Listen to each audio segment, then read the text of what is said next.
বয়স্কদের ক্ষেত্রে জন্ম সার্টিফিকেট বানানোর জন্য আর লাগবে না ডাক্তারি সার্টিফিকেট, আর লাগবে না কোনো হসপিটালের ডিসচার্জ সার্টিফিকেট। এবার সে ফর্ম 1 ফিল আপ করে আপলোড করলেই হবে। আপনারা ফর্ম 1 কোথায় পাবেন এবং কীভাবে কোথায় আপলোড করবেন এই ভিডিওটি শেষ অবধি দেখুন। আপনাদের কী কী ডকুমেন্টস লাগবে সবই বলে দেওয়া হবে, আর সেই ডকুমেন্টসগুলো কোথায় পাবেন সেটিও বলে দেওয়া হবে। আপনারা এখানে সিটিজেন সার্ভিসে যে আপনার সিটিজেন সার্ভিস যাবেন, বাতে যাবেন অ্যাপ্লাই ফর নিউ রেজিস্ট্রেশন, এখানে ক্লিক করবেন। করলে এখানে আপনার মোবাইল নাম্বারটি প্রবেশ করাবেন। আমি মোবাইল নাম্বারটা দিচ্ছি, সেন্ড ওটিপিতে গেট ওটিপিতে ক্লিক করবেন। এবার আপনার মোবাইলে একটি ওটিপি চলে যাবে, সেই ওটিপিটা আসা অবধি আপনাকে ওয়েট করতে হবে। দেখুন আমার ওটিপিটা এসছে, আমি ওটিপিটা ফিল করছি। ওটিপিটা ফিল করার পরে এখানে সাবমিট ওটিপিতে ক্লিক করবেন। দেখুন এখানে বার্থ সার্টিফিকেটের ফর্মটি এবার খুলে যাবে। হ্যাঁ, বার্থ সার্টিফিকেটের ফর্মটি খুলে গেল। দেখুন আপনারা এইখানে যে তারিখে আবেদন করছে সেই তারিখ থাকবে, আর ডান সাইডে থাকবে আপনি যে মোবাইল নাম্বার দিচ্ছেন সেই মোবাইল নাম্বারটি। এবার এখানে আসুন, আপনার ডেট অফ বার্থ মানে জন্মের তারিখটা সেটা চুজ করবেন। দেখুন কীভাবে চুজ করতে হয়, এর উপরে ক্লিক করবেন। এবারে সালটাকে ঠিকভাবে চুজ করবেন, আপনার জন্ম তারিখ যেটা আছে সেটাই চুজ করবেন। ঠিক আছে, মাসটা দেবেন, এবার তারিখটা দেবেন, ব্যাস আপনার জন্ম তারিখটা উঠে গেল। এবার আপনার জেন্ডারটা কি, মেল কি ফিমেল সেটা এখানে বসাবেন। দেখেন টিক দিয়ে দেবেন, তারপরে ফার্স্ট নেমটা দেবেন, তারপরে মিডিল নেমটা দেবেন, এখানে লাস্ট নেমটা দেবেন। মিডিল নেম থাকলে দেবেন, না থাকলে দেওয়ার দরকার নেই। আপনি সিঙ্গেল হয়েছিলেন কি যমজ হয়েছিলেন, যদি সিঙ্গেল হয়ে থাকেন সিঙ্গেলে ক্লিক করবেন। এবার এখানে জন্মস্থান, আপনার জন্মস্থানটা কোথায় সেই জন্মস্থানে এটা এখানে দেবেন। আপনার হসপিটালে হয়েছিল কি বাড়িতে হয়েছিল, বাড়িতে হলে সাধারণত হোম দেবেন। এবার কোন রাজ্য সাধারণত পশ্চিমবঙ্গ সিলেক্ট করবেন। তারপরে কোন ডিস্ট্রিক্টে হয়েছিল মানে কোন জেলা, সেটা জেলাটা চুজ করবেন। এবার ব্লক না মিউনিসিপ্যালিটি, যেহেতু একটা ব্লক আমি চুজ করলাম, এখানে কোন ব্লক সেই ব্লকটা চুজ করার পরে আপনার গ্রাম পঞ্চায়েতটা আসবে। এখানে আপনি গ্রাম পঞ্চায়েতটা এইভাবে চুজ করবেন। এবার ভিলেজ, ওই গ্রাম পঞ্চায়েতের মধ্যে যে ভিলেজ আছে আপনার সেই ভিলেজটা, এবার আপনার এরিয়া পিনকোড নাম্বারটি এখানে বসিয়ে দেবেন। এবার অ্যাড্রেস লাইনে এখানে আপনি আপনার গ্রামের নামটি দেবেন, সমস্যা নেই। হ্যাঁ, যেহেতু আমি ডেমো হিসেবে ফিল করে দেখাচ্ছি আপনাদের। এবার এখানে বাবার তথ্য মানে পিতার তথ্য লেখা আছে, ফাদার্স ইনফরমেশন। এখানে বাবার ফার্স্ট নেম দেবেন, এখানে বাবার মিডিল নেম দেবেন, এখানে বাবার লাস্ট নেম দেবেন। আবারও বলছি, যদি মিডিল নেম না থাকে দেওয়ার দরকার নেই, ফার্স্ট নেম লাস্ট নেম দিয়ে দেবেন। এবার বাবার মোবাইল নাম্বারটি দেবেন। বাবার এখানে একটা আইডেন্টি কার্ড দিতে হবে, যেহেতু আধার কার্ডই দেবেন। এবার আধার নাম্বারটি এখানে আপনি বসিয়ে দেবেন এইভাবে। এবার যেহেতু আধার কার্ড দিয়েছেন, ওই আধারটি এখানে আপনি এইভাবে আপনার করে এখানে আপলোড করে দেবেন, আগের থেকে ওটাকে সেভ করে রাখবেন। এবার মায়ের তথ্য, এখানে দেখুন মায়ের তথ্য মানে মাদার্স ইনফরমেশন, এটা এখানে দেবেন। মায়ের প্রথম ফার্স্ট নেমটা দেবেন, মিডিল নেমটা দেবেন, থাকলে দেবেন, না থাকলে দেওয়ার নেই, লাস্ট নেমটা দেবেন। অতএব এবার মায়ের মোবাইল নাম্বারটি দেবেন। মায়ের কী ডকুমেন্টস আপলোড করছেন সেই ডকুমেন্টসটা এখানে চুজ করবেন। সেই ডকুমেন্টস যে নাম্বারটা আপনি এখানে বসিয়ে দেবেন, আমি বসিয়ে দিচ্ছি, আমার একটা এরকম থাকে সাধারণত। এইবার ওই ডকুমেন্টসটা এখানে আপলোড করবেন, যেমনটি বাবার আধার কার্ড আপলোড করেছিলেন সেরকম মায়ের, যেহেতু এপিক নাম্বার চুজ করা হয়েছে, এপিক চুজ করা হয়েছে, আপনি এপিক মানে ভোটার কার্ডটি ডাউনলোড করবেন। এবার এখানে শিশুর জন্মের সময় মাতার ঠিকানা মানে মায়ের ঠিকানা কী ছিল, মানে বাচ্চা মানে যখন জন্মগ্রহণ করেছিল তখন সেই ঠিকানাটা এখানে বরাবর বসিয়ে দেবেন। হ্যাঁ, পিনকোড দেবেন, তারপর রাজ্য চুজ করবেন, জেলা যেমনভাবে সাধারণত চুজ করতে হয় ড্রপ ডাউনে। এখানে ব্লক হলে ব্লক চুজ করবেন। এবার আপনার এখানে কোন ব্লক সেটা চুজ করলেন। গ্রাম পঞ্চায়েত আপনার কী আছে সেটা চুজ করলেন। এবার আপনার ওই গ্রাম পঞ্চায়েতের এরিয়ায় কোন ভিলেজ মানে কোন গ্রামে সেটা চুজ করার পরে এখানে মাতার স্থায়ী ঠিকানা, এই ঠিকানাটার সঙ্গে যদি এই ঠিকানাটা ঠিক থাকে, একদম অ্যাকুরেট থাকে, তাহলে এখানে এই বক্সে টিক দেবেন, একদম সেম অ্যাড্রেস, ব্যাস। এবার এখানে আপনার সংবাদদাতা, এটা খুব ভাইটাল, অনেকেই মনে করে এটা আবার কী জিনিস। এখানে সংবাদদাতা আপনি যে কাউকে দিতে পারেন, যেহেতু আপনি যখন জন্মগ্রহণ করেছিলেন সেই সময় আপনার বাবা যদি বেঁচে থাকে আপনার বাবার নামই দেবেন সংবাদদাতা, দিলেন। তারপরে উনি আশাকর্মী না, যেহেতু সেই সময় আশাকর্মী ছিল না, আদার্স দিয়ে দেবেন। ওনার এমপ্লয় আইডি দেওয়ার দরকার নেই, যেহেতু এমপ্লয় আইডি ওনার নেই। এবার বাড়ির নাম্বার কিংবা বাড়ির নাম যদি থাকে দিয়ে দেবেন বাড়ির। এবার আপনার রাস্তা লিয়ে এইভাবে আর কি মোটামুটি অ্যাড্রেসটা ফিল করে দেবেন। এখানে পিনকোডটা দিচ্ছি, পিনকোডটা দেবেন। যাই হোক, এগুলো আপনি ফর্ম আসলে দেখে নিতে পারবেন যে এটা কীভাবে ফিল করতে হবে, ব্যাস। এবার দেখুন এখানে পিতামাতার তথ্য, দেখুন পিতামাতার তথ্য কী আছে। এখানে প্রথমে ধর্ম, আপনি যে ধর্মের হবেন সেই ধর্মটাকে চুজ করবেন। এখানে আমি হিন্দু চুজ করেছি। পিতামাতার শিক্ষকতা, এখানে পিতার শিক্ষকতা যোগ্যতা মানে বাবা যে কতটা লেখাপড়া জানে সেটা আপনি দিলেন। পিতার পেশাটা দেবেন, এখানে আপনার পিতা যে কাজ করে সেই কাজ দেবেন। আমি একটা জাস্ট ডেমো দেখানোর জন্য দিচ্ছি। দেখুন আপনারা ভিডিওটা শেষ অবধি দেখবেন, কোথায় ফর্ম আপলোড করতে আমি বলবো। দেখুন এইভাবে।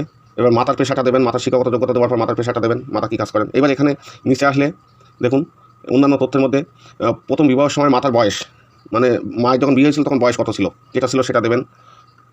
এবার এখানে প্রসবকালীন পরিচর্যা, আপনার কোনো ডাক্তার দেখালে থাকলে সেটা এখানে ড্রপ ডাউনে আসে, আদার্সও দিতে পারেন, অন্য পরিচর্যা হয়েছে, এখানে যা আছে সেটা মোটামুটি আপনাদের চয়েস মতো দেবেন।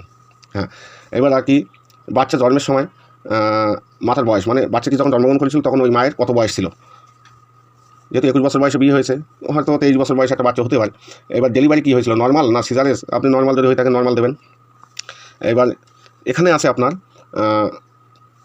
সপ্তাহ সংখ্যা, না জীবিত, হ্যাঁ এখানে যেটা হয় মানে আপনার যখন হয়েছিল বাচ্চাটা হয়েছিল, এটা প্রথম সন্তান কি দ্বিতীয় সন্তান সেটা লিখবেন, বাচ্চাটা হওয়ার পর তার কত ওয়েট আছে সেটা লিখবেন। একটু সমস্যা হচ্ছে।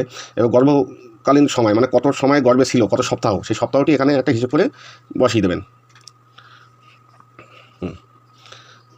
সরি আমার ভুল হয়ে গেছে, 45 সপ্তাহ হয় না, দেখুন 35 সপ্তাহ দিলাম আমি। এবার রিমার্ক মন্তব্যে যদি আপনার কিছু লেখা থাকে এখানে লিখে দেবেন, কোনো সমস্যা নেই। এইবার আসুন এই নিচের সমস্যা, আপলোড ডকুমেন্টসে আপনি কীভাবে ডকুমেন্টস আপলোড করবেন। এখানে দেখুন ফর্ম 1, আগে এখানে ছিল আপনার ডাক্তারি সার্টিফিকেট কিংবা হসপিটাল ডিসচার্জ সার্টিফিকেট। এবার ফর্ম 1টা আপনারা কোথা থেকে পাবেন সেটা আমি আপনাদেরকে দেখাচ্ছি। দেখুন ফর্ম 1টায় আবার এই ওয়েবসাইটে আসবেন, আসার পরে সিটিজেনে ক্লিক করবেন, একদম ওর নিচে চলে আসবেন ফর্ম 1 ক্লিক করবেন। দেখুন আমার ফর্মটি ডাউনলোড হয়ে গেছে। ফর্মটি এমনই হবে, আপনারা ডাউনলোড করে এটাকে প্রিন্ট আউট করে ফিল করে নেবেন, নিয়ে রেজিস্টারের সিগনেচার করে নেবেন। হ্যাঁ, এবার ভালোভাবে ফিল করবেন যেন এখানে তথ্যটা কোনো প্রকারে ভুল না হয়, সঠিকভাবে ফিল করবেন। এইরকম ফর্ম হয়, আপনারা দেখুন ভালোভাবে, আমি দেখাচ্ছি স্ক্রিনে। এবার আপনারা এখানে এটা ফিল করার পরে আবার ফিরে যাবেন, যে ওটাকে এখানে আপলোড করবেন। দেখুন ওটা ওখানে আপলোড করে দিলেন। তারপরে এখানে পেমেন্ট অফ চালান, মানে আপনাদের 10 টাকা একটা পেমেন্ট করতে হয়, সেটা কীভাবে করবেন সেটাও দেখাচ্ছি। দেখুন ওয়েস্ট বেঙ্গল গ্রিপসের এই ওয়েবসাইটে যেতে হবে। এই ওয়েবসাইটের লিঙ্কটা আমি আমার ভিডিও ডিসক্রিপশনে দিয়ে দেবো, সেখান থেকে ক্লিক করে আপনারা ঢুকতে পারবেন। এখানে বাও সাইটের উপরে এখানে দেখেন পে নাও বলে অপশন আছে, এখানে ক্লিক করবেন। এখানে আপনার একটা মোবাইল নাম্বার দেবেন, আমি আমার একটা মোবাইল নাম্বার দিচ্ছি। জেনারেট ওটিপিতে ক্লিক করবেন। হ্যাঁ, এবার আপনার মোবাইলে একটা ওটিপি চলে যাবে, একটু অনেক সময় লেট হতে পারে, অনেক সময় দ্রুত যায়, আপনারা সেটা ভালো রাখবেন। আমাদের চ্যানেলটিকে সাবস্ক্রাইব করবেন, সবাইকে অনুরোধ করছি চ্যানেলটিকে সাবস্ক্রাইব করার জন্য, কারণ পরবর্তী ভিডিওতে এই ধরনের ভালো ভালো ভিডিও এই চ্যানেলে আপলোড করবো, আপনারা দেখতে থাকবেন। কোনো বার্থ সার্টিফিকেট কোনো নতুন আপডেট গভর্নমেন্ট দিলে এবার আপনি ওটিপি দিয়ে সাবমিট করবেন। এখানে রেজিস্টার নামে ক্লিক করতে পারেন, রেজিস্টার করার জন্য পে উইদাউট রেজিস্টার করতে পারেন। আমি পে উইদাউট রেজিস্টার করলাম, এখানে অ্যাকসেপ্ট করবেন। এখানে ডিপোজিটার নেম, মানে একটা নাম দেবেন যে টাকাটা ডিপোজিট করছে, ডিপোজিটারের মোবাইল নাম্বার দেবেন, ডিপোজিটারের মোবাইল নাম্বার দিলেন। এখানে অ্যাড্রেসটি লিখবেন, আমি অ্যাড্রেসটি লিখছি। অ্যাড্রেস টু যা হোক, আপনার এখানে গ্রামের নাম লিখলেন, এখানে থানা লিখলেন, লিখে দেবেন। এখানে আপনার স্টেটটাকে চুজ করবেন, কোন রাজ্য। দেখুন আমার ওয়েস্ট বেঙ্গল, আমি ওয়েস্ট বেঙ্গল চুজ করছি। আপনার পিনকোড নাম্বারটি এখানে বসিয়ে দেবেন, দিয়ে নেক্সটে ক্লিক করবেন। এরপরে আপনার এরকম একটা দেবে পপ আপ, আপনি কনফার্মে ক্লিক করার পরে এরকম যাবে। এবার আপনার এখানে একটা ভাইটাল জিনিস আছে, অর্গানাইজেশন নেম। আপনি এখানে খুঁজে দেবে আপনার জুডিশিয়াল কোথায় আছে, দেখুন আমি খুঁজছি, দেখুন জুডিশিয়াল এই।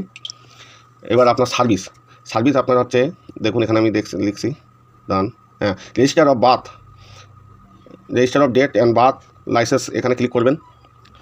এবার এখানে আপনার ডিপোজিটার ক্লিক করবেন, গভর্নমেন্ট অফিস যেহেতু পে করছে না, ডিপোজিটার আপনি হচ্ছে আরইএফ নাম্বার যেহেতু আপনার থাকবে না, নো লিখে দেবেন ওখানে। তারপরে প্রসিডে ক্লিক করবেন। দেখুন আপনারা ভালোভাবে প্রসিডে ক্লিক করার পরে এখানে যে নামে হবে সেই নামটা, যার নামে বার্থ সার্টিফিকেট হবে সেই বার্থ সার্টিফিকেটের সেই ব্যক্তির নামটা এখানে লিখবেন, অ্যাড্রেসটা এখানে লিখবেন। এবার আপনি কতদিন থেকে কাটতে চাইছেন, মানে আপনার জন্ম তারিখটা এখানে দেবেন। এইটা খুব ভাইটাল জিনিস, আপনার জন্ম তারিখটা যেটা আছে সেটা আমি একটা আনুমানিক আপনাদের দেখানোর জন্য দিচ্ছি। এবার আজকের যে ডেট আছে সেই ডেটটা এখানে দিবেন। এবার রিমার্কে আপনি কিছু লিখতেও পারেন, লিখতে পারেন বার্থ রেজিস্ট্রেশন পেমেন্ট এরকম লিখতে পারেন, আমি নো লিখে দিলাম। দেওয়ার পরে আপনি নেক্সটে ক্লিক করবেন। নেক্সটে ক্লিক করার পরে এখানে সাব সার্ভিসে লিখবেন রেজিস্ট্রেশন ফি। হ্যাঁ, এখানে আপনি করবেন রেজিস্ট্রেশন অফ বার্থ, একটাই আসবে, ওটাই ক্লিক করে দেবেন। আপনার যে অ্যাকাউন্ট নাম্বার, যে গভর্নমেন্টের যে অ্যাকাউন্ট নাম্বারটি এখানে সহ হবে, এখানে অ্যামাউন্টটা লিখবেন, টাকার অঙ্কটা লিখবেন আপনি 10 টাকা লেখার পরে নেক্সটে ক্লিক করবেন। নেক্সটে ক্লিক করার পরে এরকম একটা পেজ খুলে যাবে। দেখুন এবার এখানে চেকবক্সে টিক দেবেন, দেওয়ার পরে আপনি নেক্সটে ক্লিক করবেন। এবার পেমেন্ট মোডটাকে আপনি সিলেক্ট করবেন, যেহেতু অনলাইন পেমেন্টই করুন, পেমেন্ট ভায়া ব্যাঙ্ক করুন। এবার আপনি কোন ব্যাঙ্ক থেকে টাকাটা দিতে চাইছেন সেই ব্যাঙ্কে ইন্টারনেট ব্যাঙ্কিং থাকা কিন্তু প্রয়োজন, আপনার 10 টাকাটা পেমেন্ট করতে হবে। এখানে আপনার যে ব্যাঙ্ক আছে আপনি একটা ব্যাঙ্ক দিয়ে দিলেন, দিয়ে নেক্সটে ক্লিক করেন। এবার আপনি ওকে করবেন। এখানে এইবার আপনি এইভাবে এটাকে পেমেন্ট করলে আপনার একটা চালান জেনারেট হবে। তারপর সেই চালানটা আপনার এখানে আপলোড করার পর এখানে আপলোড পারমিশন, এবার আপনার পারমিশন লেটারটা কীভাবে পাবেন আর পারমিশন লেটারটা কেমন হয় আমি দেখানোর চেষ্টা করবো। এই ধরনের একটা ভিডিও আমার চ্যানেলে আছে, সেই ভিডিও লিঙ্কটা আমি ডিসক্রিপশনে দিয়ে দেবো, আপনারা খুব সহজে সেই ভিডিওটা দেখে সেখান থেকে পারমিশন লেটারটা বানিয়ে নিতে পারবেন। সেই ভিডিওটাও দেখার আমন্ত্রণ থাকলো আপনাদের। আর আপনারা দেখাচ্ছি আমি আপনাদের পারমিশন লেটারটা কেমন হয়, দেখুন পারমিশন লেটারটা ঠিক এমনই হবে, আপনারা এইরকম একটা লেটার বানিয়ে নিতে পারবেন। ধন্যবাদ ভিডিওটি দেখার জন্য, আপনারা ভালো থাকুন, সুস্থ থাকুন।